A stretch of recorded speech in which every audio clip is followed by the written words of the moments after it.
This is episode 2 of Beauty for Ashes of our show Gateway of Hope. And again, we have Sister Desiree Acosta with us today. We're just going to continue the conversation we were having from our previous episode. This is Domestic Violence Awareness Month, so, that is our topic, domestic violence. I did want to read a scripture, only because I really feel like it does, it's very important for us to know. Because I know for me in my situation, my abuser used religion for me not to leave him. Right, he was like, "We're believers. God doesn't like divorce," and this is my last husband, the one that was like completely evil, mind you. So, I just want to put it up there for you ladies or even men going through divorce, and if they going through divorce. I'm sorry, going through domestic violence. And they keep using the God doesn't like divorce. That's right. God does not like divorce, but God does not want you to be abused. He does not want you to suffer. Ephesians 4:29-32 says, "Let no corrupt word proceed out of your mouth, but what is good for necessary edification, that it may impart grace to the hearers. And do not grieve the Holy Spirit of God, by whom you were sealed for the day of redemption. Let all bitterness, wrath, anger, clamor, and evil speaking be put away from you, with all malice, and be kind to one another, tender-hearted, forgiving one another, even as God in Christ forgave you." Again, right there, that's a command. We're commanded to put away wrath and anger, to treat one another with love, to be tender-hearted. So it's not, optional. Like he created us. He created us in love, for us to love, and I believe that's what we all seek. Right. And if it's perfect example of when I was mentioning in the last episode is we will leave even our children, you know, to be with these men because we long for love. You know, we long for it, and even though it's not the correct love, and if we don't know God. And you touch a point, because in our brokenness, right, like I said, I was going through my grief with my baby, and I grew up in a domestic violence environment. I was molested as a child by a family member when his mother was supposed to be babysitting us. So I did go through a lot, and I was so broken, and in the middle of my brokenness I was looking for love. So when I did have a loving husband, I couldn't recognize it as love because I was broken. And so again, then I went searching for love, and all this toxicity and domestic violence and drug use. What I was trying to do really is fill that void that I had inside, my brokenness, and that brokenness that only the Lord can fix, and only that void that only He can feel. You know what I mean? Yes. Like, I was trying to fill it with the wrong things, with men and relationships and drugs. Like, that was never going to work.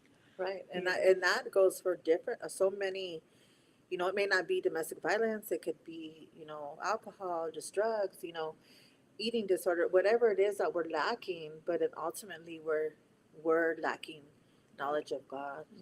We don't know. No, because we want to be loved, right? We're Right. seeking Because that's where love that's how we were everywhere, in food created. and drugs and everything. And yeah. We were created to be connected and loved by Him. So when we have that disconnect from Him, we're going to try to fill that void with everything that is not Him, Right. everything that the world has to offer, and that's going to devour us. It's Right. going to destroy us. Yes, and see, and that's where I can it reminds me of when I had lost my kids, and I was lost. I ended up becoming homeless. I lost my home as well. My parents didn't want to help me, so what do I do? So the first person that gave me that attention or had a home, which I thought it was the most dysfunctional family. But that was my security, because they had a home. Yeah. When I was there, I had somewhere to lay my head. But the man treated me awful. Yeah. I mean, he treated everybody awful. It was like in exchange for what? Yeah, it was, but I seen things that they did that I didn't have in my home. Even though there wasn't drugs in my home, but I didn't see some of those things that they did. So I was like, love, attracted to it. Right. Wanted more. Something It seemed, new. I mean, at a point when you're homeless, literally in the streets, anything's gonna you know, Yeah. you're gonna take, Yeah. for the love, rather you're under a tent and And with even if another it's not, person, even if even if it's it's not not, yeah, love, like I know for yeah, me, like I mentioned in the previous episode, I we left off where I was saying like I had split up from my second husband. We had lost our kids. I was trying to fight for them to get them back. At that point, I was past the 18 months, and normally CPS gives you 18 months to get your kids, or that's it. They put them up for adoption. So then comes this man offering me the best attorneys. At that point, they wanted to put my kids up for adoption. So he's offering to hire the best attorneys to get me, a nice house, set up everything so I can get my kids back in exchange for me to move in with him, and marry him and this, but and this is something that it took me a long time to be able to heal from, okay, because this man was literally a walking, talking Bible. He wow, can yeah, preach to you. He was a wolf in sheep clothing. He portrayed himself and called himself a Christian, and he had so much knowledge. But of course, now I see, right? Even the devil no knows knows it, the and scriptures. we know he's evil. So there I go. I move in with this man, and we go and we have some consultations with attorneys. We get the house. We're doing all of this. Well, Trying to get your kids back. yeah. Well, he had a request from me. Like, not only did I have to marry him in order for him to actually hire the attorney, Wow. after I picked which one I wanted, but I had to get pregnant because he needed to make sure that I wasn't just going to leave him once I got what I wanted back, my kids, right? So there I was pregnant with this man's baby. At that point, we had been together for a few months already. And from what I could see, he was a good man, hard worker, church going. I was like, great, this is a good, it's a good person. And as soon as I got pregnant, everything changed. That's when, the verbal started, the financial started. I could not even, use my own money. Um, Everything I had, he had to control. And then the physical abuse started to when I was pregnant. Wow. And this man was plain evil. Once my daughter was born, like all his evil that he had inside let loose. That's when, like, not only was, for him, it was not so much beatings. It was more like, a slap here and there, a pull on the hair, pushing, things like that. But he was like big on sexually abusing me. Um, he would take pictures and then send them to other people. He ended up putting them on a porn site. Um, you know, for him, it was a lot of psychological, talking me into committing suicide. So I did try to commit suicide. Um, but for him, it was like a lot of the like sadistic sexual abuse. Um, and then for me, like it was always imposing fear in me, like, hey, well, you didn't get your other kids back because I didn't, at that point with him, I couldn't. So he was like, if you leave me, they're gonna give me the baby, and you're never gonna see her again. You're not gonna know what happens to her. So that's how he had me controlled. I was like, oh my gosh, what am I going to do if I leave? Like, he's gonna hurt my baby. So I stuck it out, and each time the abuse got worse and worse and more evil. Like one, day that I think for me that was the day that I really made my decision. Like, I have to find a way out. He woke me up. He was on top of me, attempting to rape me, but he was also strangling me or attempting to strangle me. But he had his face like on my, like this close to me, and his eyes, like he was lost. It was like a scary look that he had, and he's like, I'll never forget the sound of a person's breath before they're about to get murdered. And it was like little things like that, that, I mean, I was scared to death. I did not know. I would sit there and cry to God, like, Lord, how am I going to leave this? Like, how? I didn't know how. Um, but once he did that, that's when I was like, he's going to end up killing me. Right. And so I got myself into therapy, and I would make him think like, hey, it's because I'm depressed. I'm having a lot of anxiety. Little did he know is I was actually plotting an escape, Right. and how I was going to get out.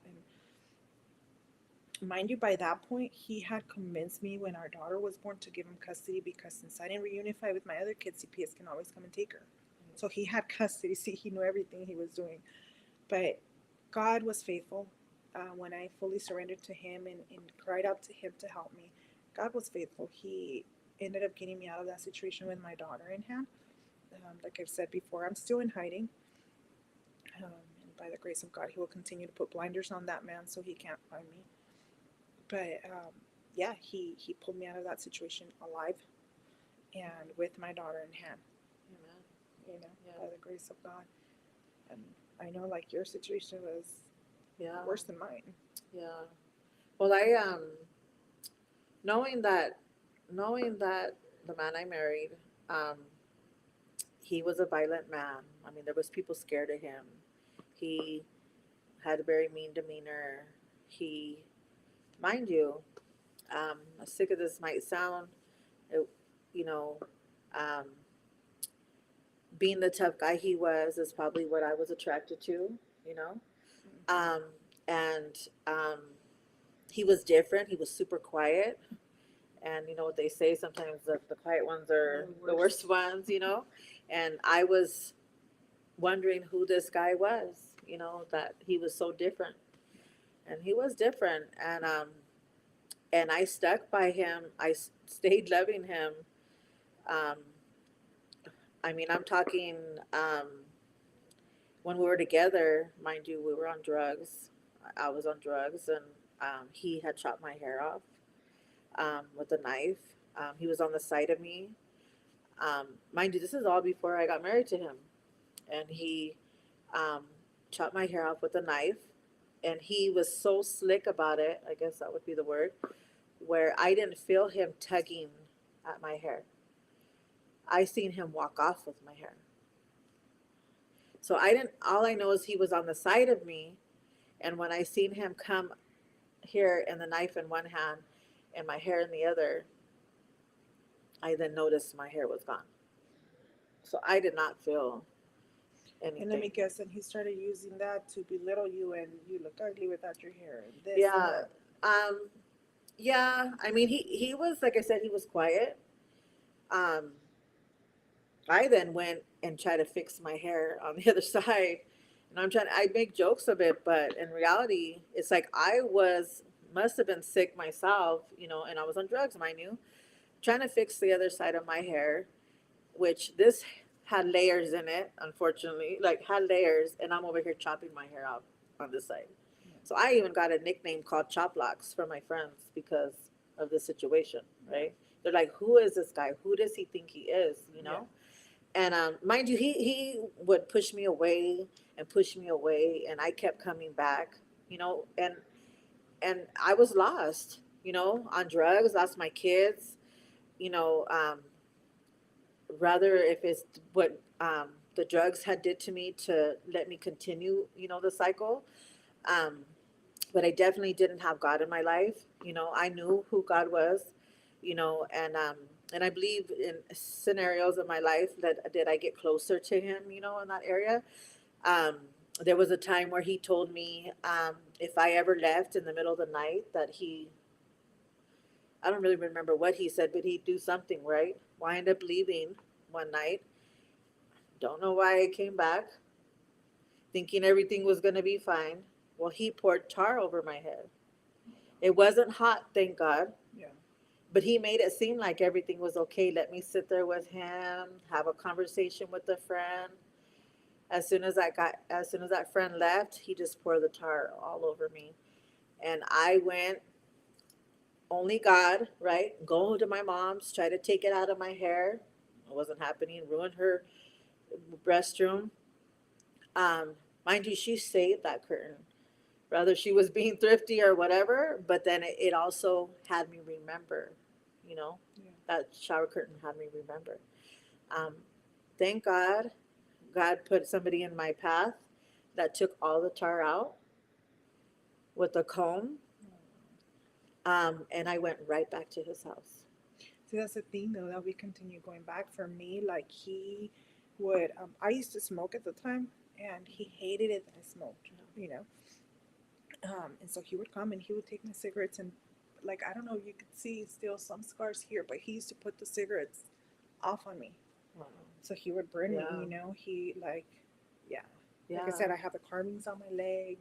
Yeah, You know. yeah, and I went back, and he's like, "What the heck?" Even he would tell me, like, Yeah. "What the heck?" Like, He'd what's call me wrong with you? Jezebel, and I was like, I didn't even know who Jezebel was, and then I was like, then I would learn about her, and I'm like, "No, I'm not Jezebel, because I'm not that wicked, you know.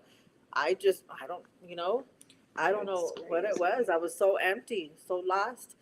But And I that's went back, you're and you right. keep You going were back, empty. and yeah, I was empty. That's all I could call it, is I was empty. Like, Right. you know, they would tell me, Desiree, like you're the only one that puts up with it. Like, people are frightened of this man, and you And still you keep coming come. back. Yeah. You know, I You know. mean, so then it reminded me of when you said about um, so what happened was, so I didn't have my older kids, and so I no, he couldn't. So again, you're in a relationship and you try to be comforted as much as possible, but there was nothing he could do realistically because my kids were gone. I still had that emptiness. Right. Mind you, we're not doing good. We're in church. Um, then he doesn't drink. Excuse me. He doesn't drink. Um, but all of a sudden he wants to drink. Now I was more the drinker than he was. But I wasn't really too much a drinker either. But and I thought, why does he keep saying he wants to drink? He wants to drink. And so I would be on the phone with my friend and tell her, and I was like, it's the devil. The devil's using him to say he wants to drink. So now I'm thinking I want to drink, so I can start drinking, and we're going to be a mess. Because that's the thing. Because at that time, you guys had started going to church and started to see God, and the enemy didn't Yes. want I that. mean, we were doing the 9 to 5 on the weekends. I think Saturday was our only day off. We were going to recovery. I was going to school full time. You know, mind you, this was a new lifestyle for him. He was working, God bless him, with a job. You know, he did a big drastic change, you know. And but I had to remember, or after did I realize, if I think in the, I don't know if I bring this up, but when I had got pregnant with my son, which was his, I was in the streets. You know, I didn't have, wasn't stable, so I went to a home, and mind you, he had hit me or kicked me in my stomach right before that. My stomach literally went all the way in like a bubble. Like, you imagine a bubble, like it popped in, like, you know how you see the bubble, like a ball or a balloon, literally popped in and popped back out of my womb. It didn't hurt. Oh, you know, anyways, I'm thinking, do I need to go to the hospital? My friend was like, no, your wound's protected, da da da. So I never went. Thank God my son's 9 years old and he's alive, and you know, um, so that was another episode. Again, he would push me away, and I kept going. Coming back. Yeah. You know, and that's how lost I was. That's how empty I was, and so then I knew better to not be in the streets pregnant. So I finally, and another thing is, I didn't want to be like in that home or not ever go to the home because I'm worried about what he's doing, if he's going to be with other girls or if he's going to this and that, Yeah. right? And thank only God did I step into that home and not worry about that, you know, Yeah. and not worry about what he was doing. Then I had the girls telling me, aren't you worried? You know, he's being with somebody. Yeah, right. And I'm like, you know what? We all have needs. And that's not what I'm worried about. Like, I need to be here, Yeah. you know? And, and that's where I got my self care. However, it didn't stop there. You know, he said, if you're not going to give me this chance, then I'm going to get it somewhere else. Mind you, another man told me that in my life, and he did do that. He went, and I ended up seeing him doing good with a woman.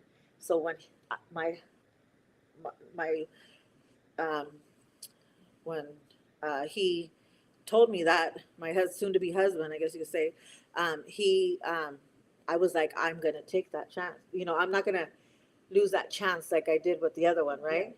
Yeah. And so there I went, and he did. He changed. However, that we were probably in our house for a month. He told me. So we were at my mom's house, and he thought I was on Facebook messaging, you know, probably guys or whatever. He came home, and I remember him showering. Mind you, just because from the history of his abuse, I did not want knives in the house. Yeah. That's just how I rolled. Okay. Yeah. Not there was gonna be no knives in the house. Yeah. Butter knives, and that's it. Yeah. And that was the truth. And it was never no questions asked or nothing. I try to not, puff it up. I just it never was a question. He was in the shower. Guess he's really upset. His thing was that's how he shakes it off. But while he was doing that, he told me, "Look, I know you were texting, and if I ever find you texting again, I'm gonna kill you." So what I did was I got my son's car seat. I just grabbed his car seat and the nearest things that I needed for my baby because he was, a year old or whatever, um, or still little. I went and grabbed it, took off, and didn't come back right away. So his theory was, remember, don't ever leave all night because then Yeah. it had his mind going. Yeah. So I was gone for a couple of days. The only reason why I came back was because his sister said, you need to come get him. Like, he wants you back. And I was like, no way. Like, I'm not going to deal with this. I can't have him telling me stuff like that. So, of course, seeing him still act up, he was busting my windows, saying that this is therapy for me. Mind you, I guess I'm thinking because it wasn't me he was busting, it was okay. Because somehow, some way, I end up back in the home. Yeah. And it happened again. And so I wiped out the whole house so he can know you're going to lose me if you continue to act this way. It worked for a little while, but an incident happened where we ended up drinking. Okay. Thought we can handle it. To make the story short, I ended up using. I end up going to visit old friends. He followed me, and I did not cheat, but my friend's cousin got in the car and he told me, "Are you drinking and driving?" And I remember doing this, to the windows. And he said, "Are you drinking and driving?" Mind you, I had two like 40s right here or something. And I just looked up. I literally just looked up because I know he's concerned. He knows that Desiree hasn't been around in a while. Something's going wrong. Apparently, I'm had drank. I'm surprised my husband let me go. I look up and I see my husband passing by. He sees me in the car with another man. What do you think he thinks? Yeah. They were cheating. Yeah. So that was it for him. He was sober. He said, "You know what? I can't do this. I can't do this even being sober. I can't get it out of my head." So he would watch those shows, how you get away with, or murders and mysteries. or like watching those shows Yeah. would give him, I guess, was giving him ideas to plot a murder.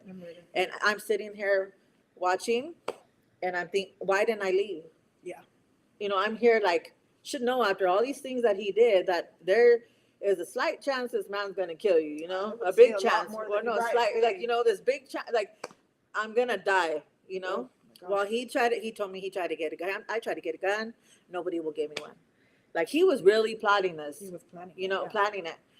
Well, he ended up saying he was going to go eat across the street. I asked if I could join him. To make the story short, he took off on the side, and some man from around the corner said he even had like something Christian, and he said, "I'm a Christian." I just heard him saying that, and my husband was just hugging him. I'm like, this is odd, right? Because this doesn't ever happen. My husband just don't go hugging random people, and he was hugging him, and he said, "I'm gonna kill her. I'm gonna kill her." And so what's weird is that I looked out the window to see like where he was, and his niece did the same thing, because when we know he's means it, like we know him. So we all both look out, and sure enough, he disappeared. He ran into my house with an axe. And all I remember is sitting on the couch, and it was a 2-seater love seat. And he started, I don't know what you say, axing away. And a few times he missed, and then he ended up nipping me, I guess you can say, thank God. And all I remember is yelling, "Help." And I thought, well, I just knew that I was like, I'm not going to die like this. That's what I thought. I'm not going to die like this. And somehow, some way, I got a hold of that axe, and I shoved it on the side of the couch and twisted it, and it got stuck. And so as soon as he, no longer had that axe, I took off for my life. And that's what happened. And That is So now I have, your 16 scars. stitches in my scar from that. You know, when we're in the midst of it, like you said, you knew he had that potential. He was going to kill you. You Yes. would sit there and look Right. at these shows. For me, my ex would sit there and tell me and describe to me how he was going to kill me. And he would tell me how he was actually, his way was he was going to poison me, but he was going to do it with drugs. So he was going to look like an overdose. And he was going to make everyone think that I had relapsed, and that's how he was going to kill me. Yeah. You know, Wow. um, by the grace of God, hey, I've been sober for 7 years. Um, so no, there's no way I would ever even touch drugs. You know, I have the Lord in my life. He healed me. But Amen. yeah, that was his way. He was gonna make it look like a drug overdose. Wow.